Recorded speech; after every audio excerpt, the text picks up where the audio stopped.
All right, it is rant time about my New York Knicks. I have had enough. Oh boy, yeah, I'm gonna be all over the place in this video, but you kind of already know what's coming. The Knicks kind of turned their season around. They had a nice win on the road in Golden State by 2 points, possibly being the turning point going into the All-Star break. Then they follow up the next 3 games having 20-point leads at one point. 20-point leads, and they blow every single one of them. They end up losing by 9 points to Portland, 4 to OKC, and last night they lost by 5 to Brooklyn. And oh my God, I don't even know where to start. Oh, man, 2021 was fun while it lasted because the Knicks are right back to freaking poverty, man. Okay, so there's gonna be so much stuff and talks about fire Tibs, and Tibs, it annoys me a lot. And I'm gonna get into why I don't like Tibs as a coach this year.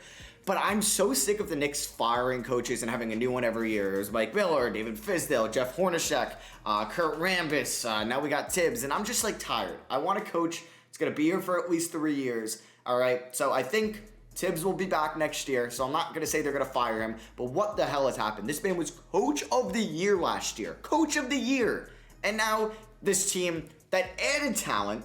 They lost Reggie Bullock, but they added Fournier, Kemba Walker. They've added, Quentin Grimes, and like having another year to develop the young guys. And Tibbs has made this team under seven games under 500. Now, Fournier has not lived up to his contract. Neither has Kemba Walker. Neither has maybe the extensions on some of these guys as well, like Nerlens Noel and Alec Burks. But holy shit, Tibbs has lost it. He has. So this dates way back to like many coaches ago. Like it all started with Jeff Hornacek, and then when the Knicks drafted Frank Ntilikina with the top 10 pick, and he was going to be there with Kristaps Porzingis, and they completely butchered his development, playing guys like Jared Jack and Manuel Mudiay over him, which is just mind-blowing. You're not going to develop a point guard like that if you're not giving him starting reps, which infuriated me. And look where it is. Ended up as a bust for the Knicks, and they didn't bring him back. And it's just we're seeing the same thing with some of the young guys right now. There's no accountability. There was no accountability last year with Julius Randle, who I've been vocal enough that I don't like him as your number one. I didn't like the extension. Last year was fun, but he never really played hard defense. He would turn the ball over a lot, and a lot of them would be dumb, and he wouldn't get back on defense. I don't care how many points you score a night. If you're going to be the star player in one of the biggest markets, you better hustle on both sides of the ball.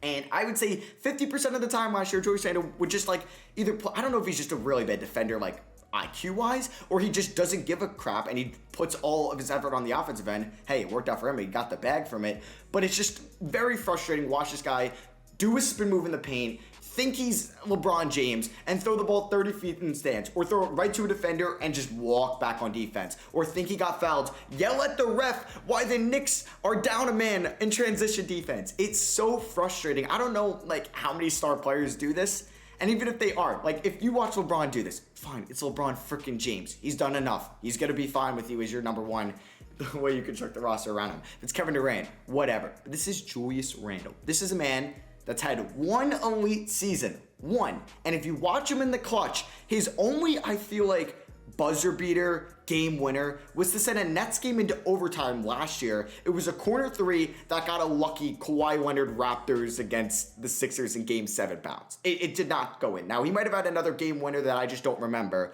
but I feel like 99% of the time I watched Randle play, he was not clutch. He wouldn't score within 2 minutes. He wouldn't hit any game-winning shots. He wouldn't make any game-winning plays most of the time, or he would get bailed out by somebody else, or he'd turn it over. It's very frustrating. So that I was not a fan of in the offseason. I wanted them to build the team around RJ Barrett, and it sucks that Randle was good last year. I would have taken a bottom 10 finish last year if that meant Randle wasn't on this team or didn't get that massive extension this year. If he would have got 18 mil a year, happy with that, but it's close to 30 mil, which is pretty rough. So you're already locked into Randle for a while. Now, the Fournier contract has not worked out, and it's funny because if you watch a video like after like 8 games, the Knicks were playing so well to start off the year. Kemba, Fournier, everybody was playing well, so it's a complete 180 on the season.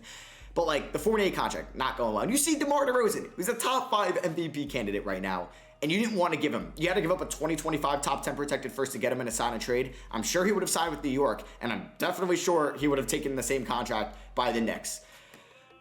And you gave money to Kemba, which I liked. I'm not going to say I didn't. I gave it to Fournier. I didn't like the 4th year. I'd rather it be 2 years with the team option at the end of it. And I didn't like the amount. Rather had an open cap sheet, and you've given those minutes to quickly And like you're going to trade for Reddish. We'll get into those guys in a little bit. So the offseason signings not working out. So we're going to start back at this Blazers game. Let's just look at the minutes played here. Now, Cam Reddish has not been like the best player for the Knicks. He's coming off an injury. He obviously doesn't have a lot of confidence right now because Tibs has not given him a shot. He's seen reports that Tibs didn't even want him. They didn't even want the Knicks to trade for him. So let's see this. We have how old is Taj Gibson? Let me just pull up his age real quick. Taj Gibson is 36 years old. You remember Taj Gibson on the Bulls. Derrick Rose, like that Bulls team he was on. And he is playing more minutes here than Cam Reddish and Obi Toppin combined. Now, you're a team that at this time was 4 games under 500, and Quickly as well. Quickly and Toppin, more than them combined. And wait, they're at 1933. He played 6 less minutes than these 3 combined. What the hell? He's 37. And hey, you lost the game anyway. Look at that fourth quarter. You got outscored by 24.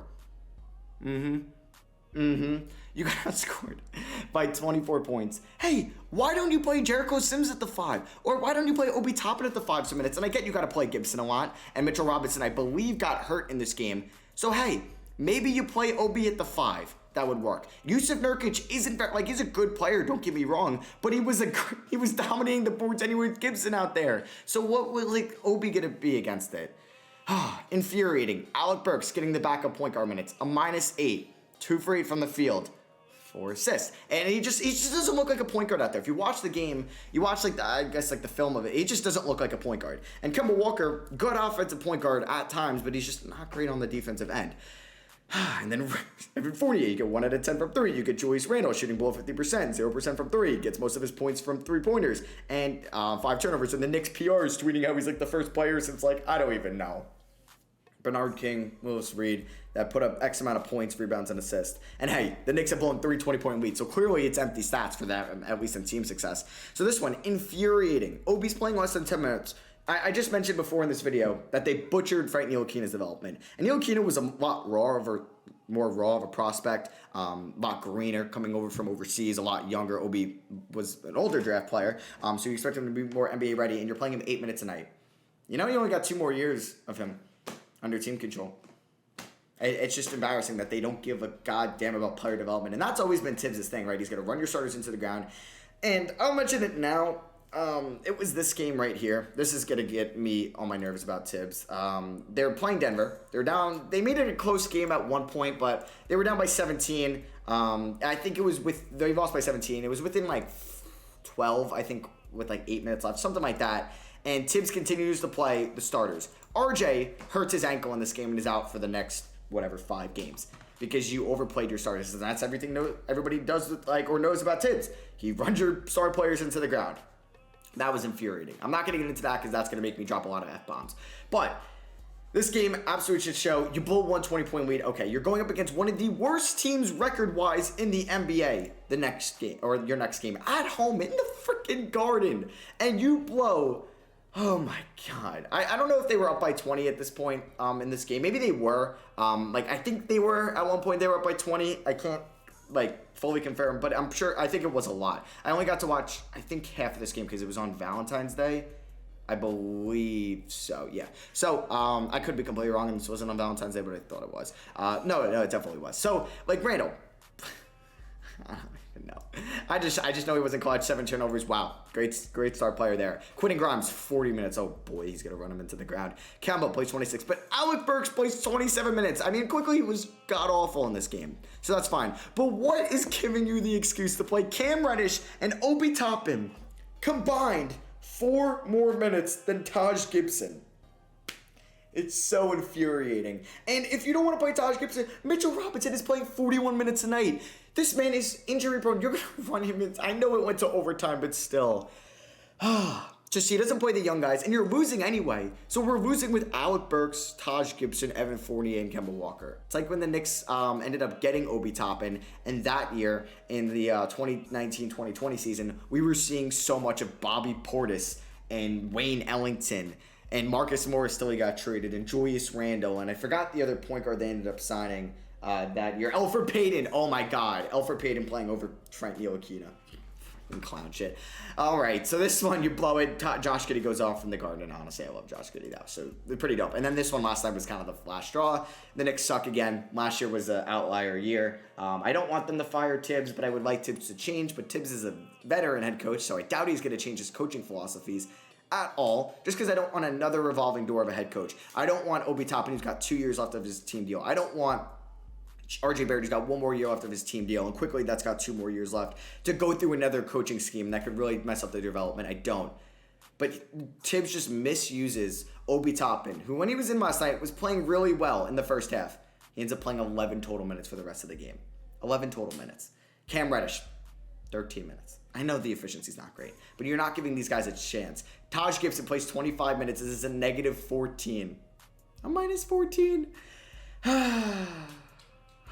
Alec Burks, backup point guard Burks, plays the fourth quarter. The final minutes of the fourth quarter when he's 1 for 5 from the field. If you're not going to play Cam Reddish because he's 1 for 5, okay. Alec Burks 1 for 5. Look at Quickly. Quickly was playing so well. One of his best games of the season. Most efficient games of the season, and he does not play when the game is on the line. Man, Tibbs does not know how to coach his team this year.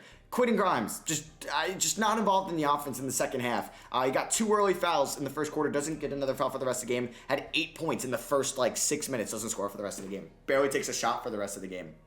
I think he took 1 more. It's clown shit. It is.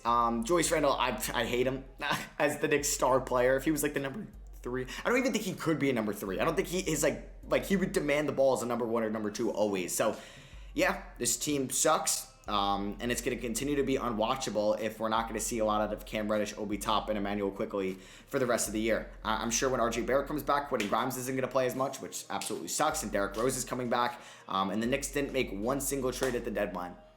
It's going to be pretty unwatchable. I'm hoping I'm going to be going through this site a lot for the rest of the year, and I'm hoping this happens right here. That's pretty lucky. The Knicks go up to 2. We land a Chet or Banchero or Jaden Ivey or Jabari Smith, and we can. I would love to trade Julius Randle. I'll trade him for pennies on the dollar. Give me the 29th pick in the first round for Julius Randle. I'd do it straight up. I would do it.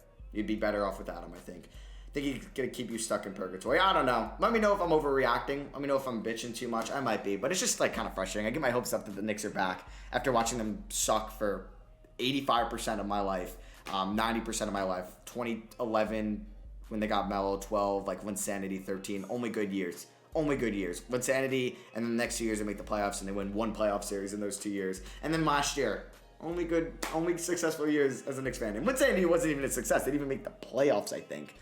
Or maybe they did, and that was the year they got swept by the Heat. I don't remember. But I hope you guys did enjoy. Drop a like if you did. Tomorrow I'll have my 2020 redraft out a reaction to a 2020 redraft, and then the following day I'll have my 2020 redraft. I've been wanting to do that. Talked a couple of 2020 prospects in today's video and Toppin it quickly. So let me know what you guys think down below. Just wanted to rant. Yeah. Hopefully you feel my frustration. Love you guys. I'll catch you on the next one.